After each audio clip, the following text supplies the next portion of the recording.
Yan. Guys, game. Tara, practice lang muna tayo. Tuturo na natin mga combo natin tsaka mga tips. Yan. Una guys, flicker tayo. Tapos tayo ay mag high and dry. Yan, high and dry. Kasi yung high and dry, ito yung ano niya guys. Ito yung pin. Tapos yung ano mo pala dito pala, yung set.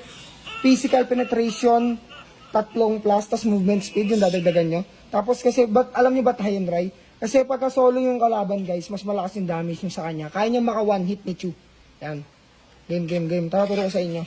Game guys, ito tuturo ko na sa inyo. Mamax level ko muna. Dagdagan ko muna pera para may mga item tayo. Para mapakita ko na sa inyo. Sa early guys, ganito dapat. Ganito siya sa early. Para maganda.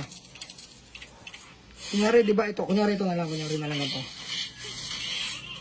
Huwag natin masyadong dami na item natin para medyo tumagal yung kalaban sa atin. Kunyari wala pa tayong item. Kunyari ito muna tayo. Kunyari boots. Tapos isang ganito. Dalawa yung ganyan. So ito may meron ditong Layla. Ganito guys, kunyari yan sa katapat nyo. Minsan ganito ginagawa ko. Nagtatago ako dito. Tapos pag nakita ko siya, first skill normal.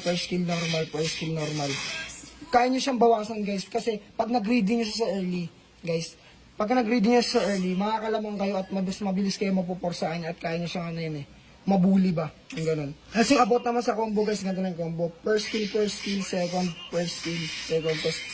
Last sipa. Huwag din nalagyan ng sticker guys, medyo mahirap na yun. Kinabisado ko na yun first skill, second.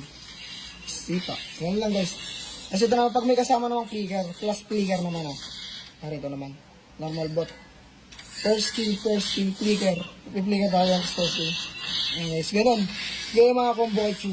Pag ito naman yung bago ko natutunan. May bagong update. Kung pagka sumipa ka, yung sa harap, tapos pag sumipa ka, umauna yung sipa bago yung flicker, pero mapupunta ka sa likod niya. Ganun guys. Kailangan mabilis yung kamay mo doon, kailangan mabilisin lang. Kailangan ma-practice mo talaga siya. Tapos ano pa ba? Yan lang guys. Siguro yan, basta yan lang guys, yan lang. Na sisipa mo na agad. Yun lang siguro guys, wala naman masyadong kailangan ituro kay Che. Pero ito siguro, kailangan nyo mag-malefic roar pagka gusto nyo bumasag guys. Mag-malefic roar naman kayo. Pagka gusto nyo bumasag, kunyari yan, babasag kayo.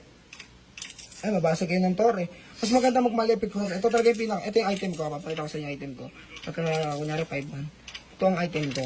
Yan guys. Yan ang item ko sa pagka sa 5 man. Ito yung item ko.